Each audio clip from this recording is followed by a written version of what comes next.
Welcome to the Deep Dive, where we take complex documents and, well, turn all that information overload into those really satisfying aha moments. Hopefully. Right. Today, we're cracking open a stack of federal contracting documents, specifically the Air Force's evaluation criteria for their technical and management advisory services.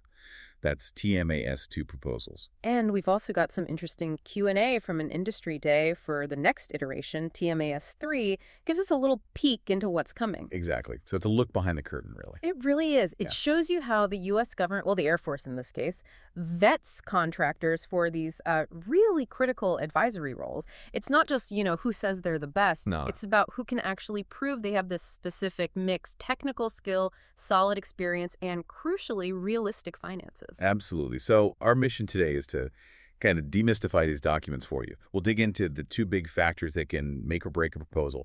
We'll uncover some honestly surprising details in their self-scoring system, and there's some serious stakes there. Oh, yeah. And even look at what happens if proposals end up tied. So yeah, let's unpack this. Let's do it. Okay, so at the heart of it all is this thing called a fair opportunity down selection process. Sounds fancy, but think of it like a really competitive multi-stage evaluation. Right. And the end goal is always to find the highest technically rated offer, the HTRO, with a realistic and reasonable price. Or RRP. HTRO with RRP. Got it. And what's really key here, I think, is how explicitly they talk about risk. They literally state that having a strong track record, prior performance history in the key areas, directly lowers the risk of failure. Makes sense. Conversely, if you have little or no history, well, you're seen as a higher risk. Simple as that. This isn't just paperwork. It's about protecting missions. Right. Minimizing operational risk. So it's definitely not just about being the cheapest. It's at all. It's this balance. And they weigh two big factors. Factor one, that's the contractor rating system, all about technical and management chops. And factor two is cost price. We're going to spend a good bit of time on factor one first, because that's where the technical strengths and some really interesting strategic stuff comes out. Yeah, that's where the meat is, technically speaking. Okay, now this part I find pretty clever. Contractors don't just say they're capable. They actually have to self-score themselves against all these criteria. But here's the catch. Yeah, what's the kicker? Every single point you claim, you need rock-solid evidence. They call it a body of facts data proof. If you can't back it up, it doesn't count. And what happens if your score isn't, substantiated? Well, the government evaluation team validates everything, and here's the really tough part. They only adjust scores down. They never bump you up. Ouch. Yeah. And if you have unsubstantiated or worse, misleading claims, even on just one thing, your whole proposal could be deemed unawardable. Done. Wow. High Stace is right. Don't fudge the numbers. Definitely not. Prove it or risk everything. So the proof comes from these work samples, right? That's the evidence. That's the main evidence, yes. You can submit up to 5 work samples. They have to be federal contracts or task orders. Okay. And they need at least 6 months of performance within the last 5 years. And critically, you need satisfactory or better CPRs. That's the Contractor Performance Assessment Reports on the latest assessment. CPRs. Right. What if you don't have one? If CPRs aren't available for some reason, they do allow a past performance rating form as an alternative. Gotcha. And there are rules about who can claim what experience, right? Like prime versus subs. Oh, very specific rules. For what they call Category 1, at least 3 of your 5 samples have to be from the prime offerer directly. Okay, 3 from the prime. Although 1 of those 3 can be work they did as a subcontractor, so a little flexibility there. Right. Then there's Category 2, which lets you use samples from your team members, your proposed sucks. But conditions apply. Big time. The team member has to be doing at least 10% of the actual work on the new contract, and you need a signed teaming agreement up front. And you can only use a maximum of 2 Category 2 samples. So it encourages teaming, but the prime really has to carry the weight of the experience. Exactly. The onus is definitely on the prime contractor. Okay. Moving beyond just the technical ability, they also look at, your organizational strength, right? How stable and capable you are overall. Absolutely. Factor 1 includes these general capabilities. Let's start with total positions. Okay. This is basically about scale. They want to know the maximum number of filled positions you managed on your single largest prime contract in the last 5 years. So it shows you can handle a big workforce, something similar in size to the new contract. Precisely. It's about proving capacity, scalable capacity. And it's not just how many, but where you manage them. That leads to geographically separated work locations. Right. Managing distributed teams is key. And what's really interesting here is how the requirement changes depending on the Air Force unit. Oh, yeah. How so? Well, the minimum number of CMEs, contractor man-year equivalents per location, varies. For the 412th Test Wing and AEDC, it's just 1 CME per location. Okay, so maybe just one key person somewhere. Could be. But for the 96th Cyberspace Test Group, it jumps to 10 CMEs, minimum per location. And for the 96th Test Wing, it's 4 CMEs. Wow, 10 CMEs, that's a whole team. Exactly. And all locations have to be at least 100 miles apart. And again, demonstrated on a prime contract. It really shows they've tailored this to the specific operational needs.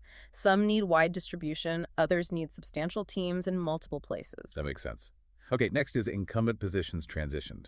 This sounds important. It's huge. It's about showing you can take over smoothly, defined as hiring folks who worked for the previous contractor within 90 days on a single prime work sample. And how important is it? So important. It's the #1 tiebreaker if scores are identical for all the units. Whoa. Okay, so continuity is king. Absolutely. Minimizing disruption is clearly a massive priority for them. Then there's the flip side.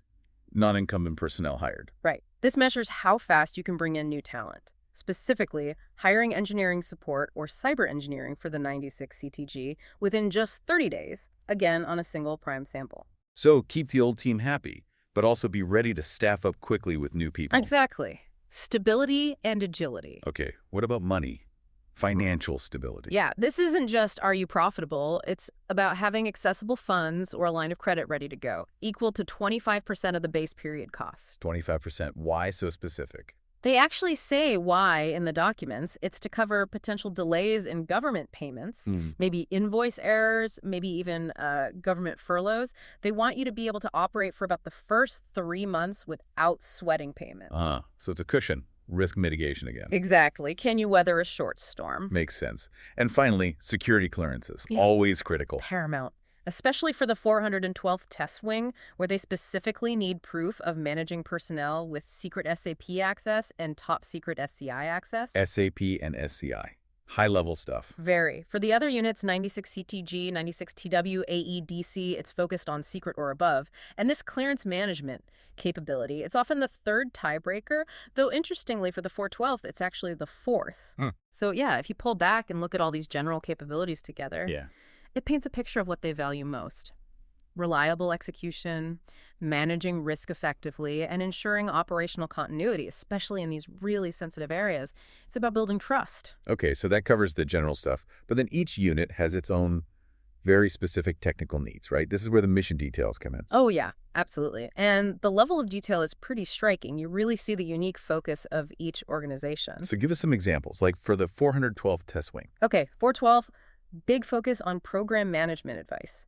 Things like theory of constraints, critical chain project management. These are specific advanced scheduling methods, plus obviously flight test and air vehicle management. Right. They also need deep expertise in range and instrumentation, specifically mentioning real-time data processing and wireless instrumentation, and extensive electronic warfare experience, even down to things like anechoic chambers and open air ranges. A lot of these need proof from contracts with at least 25 CMEs. So sizable efforts. Okay, 25 CMEs. What about the cyber guys? The 96th Cyberspace Test Group. 96 CTG. It is all about advanced cybersecurity engineering support. We're talking really complex stuff like support for C4 ISR systems, command, control, comms, computers, intel, surveillance, reconnaissance across the whole battle space arena and kill chain. Wow. Yeah. And that specific one requires experience on a contract with at least 125 CMEs. Huge scale. They also need experience testing offensive and defensive cyber programs, penetration testing for avionics, mission planning systems, even space situational awareness testing. The CME requirements vary, but yeah, 125 CMEs for that C4 ISR one is significant. Definitely shows the scale of cyber defense. Okay, how about the 96th test wing? Are they different? 96TW is broader in some ways. Focus on test and evaluation program management and general systems engineering. Also big on instrumentation and measurement and range in instrumentation. They need the full life cycle of flight, indoor, ground testing, experience planning, execution, analysis, reporting, plus information management, modeling and simulation, general cybersecurity support, and specific experience testing air-to-ground and air-to-air munitions and different aircraft types. Most of these need proof from contracts with at least 50 CMEs. 50 CMEs, still substantial.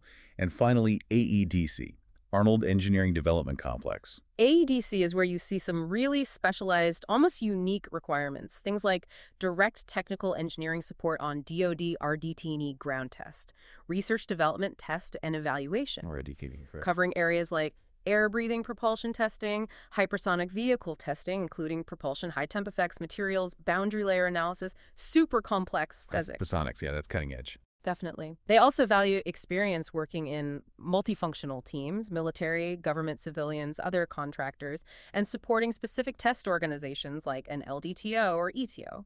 Plus, testing for space environmental effects, rocket propulsion, multispectral signatures, wind tunnels across all speed regimes, even captive trajectory testing of weapons. Of that trajectory, like holding a missile under a plane in a wind tunnel. Basically, yeah. Testing its aerodynamics before it's actually fired. Yeah. What's interesting with AEDC is some technical subfactors have a none listed for source type restriction, meaning for those specific, perhaps very niche skills, they weren't initially limiting it to only large contracts, maybe broadening the search for rare expertise, although still federal contracts. Interesting. So across all these units, what else stands out technically? Well, one thing that pops up everywhere is the Defense Security Service's Vulnerability Assessment Rating, DSS rating. It's a direct measure of how well you handle classified stuff. Makes sense. And those CPRs we mentioned earlier, quality, schedule, cost control, management, compliance, they are absolutely foundational. So much so, they're the second tiebreaker across the board.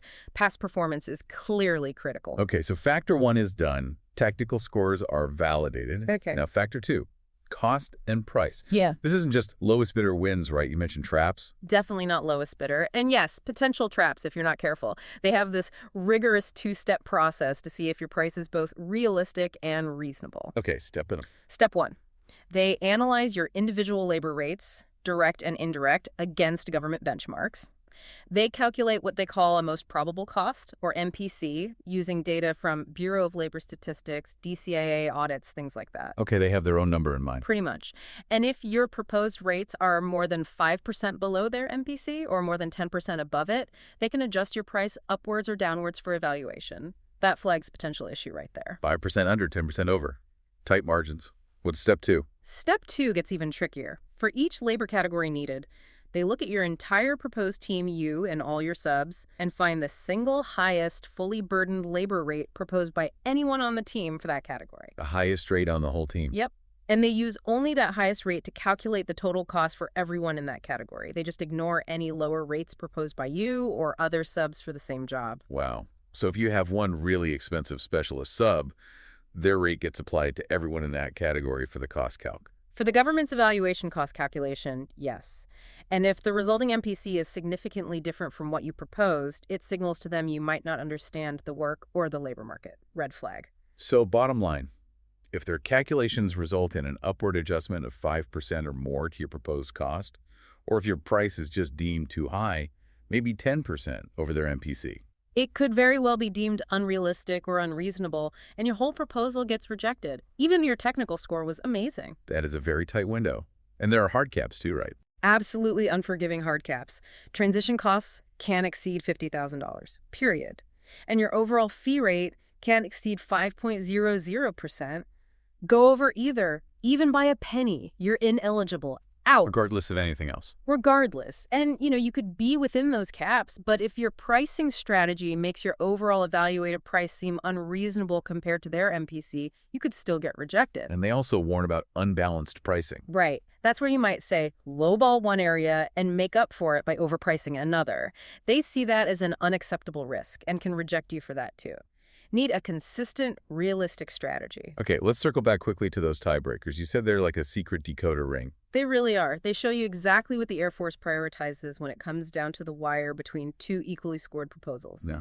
The order matters. So lay it out for us. Number one. Number one, universally. Highest number of CMEs successfully transitioned from the incumbent within 90 days. Smooth handoffs are clearly priority one. Okay. Number two. Number two, also universal. Highest total score on your combined CPI reports. Consistent, high-quality past performance across the board. Makes sense. Number three, you said this varies. It does, slightly.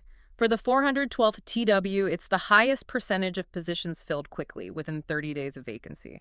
For the other three units, 96 CTG, 96 TW, and AEDC, it's the highest number of personnel with secret or higher clearances. Interesting distinction. Speed versus cleared personnel count. Reflects maybe slightly different operational pressures or needs. Okay, and number four. Number four is about those geographically separated locations again. Highest number of separate locations you've performed work at. But remember those different CME minimums. They apply here too. 1 CME minimum for 412th and AEDC ties, 10 for 96 CTG, 4 for 96 TW. Wow, even the tiebreakers are tailored. It really underscores how specific their needs are unit by unit. Okay, and looking ahead just a bit, that TMAS 3 Industry Day Q&A, any juicy bits? A few interesting confirmations and hints. The overall structure is expected to be very similar to TMAS 2, so everything we've discussed is likely still relevant. Good to know. They clarified teaming. Yes, you can prime one task order and sub on another, but no cross-teaming on the same task order keeps teams distinct. Okay. They also explicitly said there are no critical subs the government would mandate, so offers have to build their own best team. And for CPRs, it's strictly the last 5 years of performance that counts, even on longer contracts. And NA ratings, just ignored, not penalized. Right. And you mentioned something about NASA. Ah, yes, that was interesting. Specifically for ADC, there was openness expressed to potentially considering non-DoD federal contracts like NASA experience for some of the highly technical subfactors. Really? That could broaden the pool. It could. It suggests they might be willing to look at comparable complex engineering environments outside pure DoD work. If the offer makes a really strong case for relevance, it hints at potential future flexibility. That is a powerful insight. Wow, that we have covered a lot of ground here. We really have. From the nitty-gritty of self-scoring and work samples, through cost realism gymnastics, to those subtle differences in tiebreakers, you can really appreciate the immense amount of strategic thinking that goes into picking partners for these vital services. Absolutely. It's a very rigorous, multi-layered process. It's designed to find contractors who don't just have the technical chops, but also the operational maturity, the financial stability, the integrity, really, to deliver when the stakes are incredibly high. Yeah, understanding these criteria, it's like a masterclass in how government agencies define and assess value, isn't it? It really is. What jumps out at me is how much they stress not just what you did, but how well you did it, and your proven ability to handle the specific tough challenges of a new job. So for you listening, hopefully this deep dive gives you a unique window into this meticulous world, showing that success really hangs on, proving you understand the mission and the market inside and out. Well said. And, it brings up a big question for the industry, doesn't it? In this kind of environment, super high technical bars, but also incredibly tight scrutiny on cost realism. How do you keep innovating? How do you stay agile and competitive while also staying compliant? It's a constant tightrope walk. It really is, a constant balancing act. Right. So here's a provocative thought maybe to leave you with. If you were putting together a proposal, knowing all of this, how would you strategically shape it to truly stand out as that ideal highest technically rated offer with a realistic and reasonable price? Something to chew on. Definitely something to think about. That's all for this deep dive. We hope you found these insights, well, insightful. Until next time, keep digging for knowledge.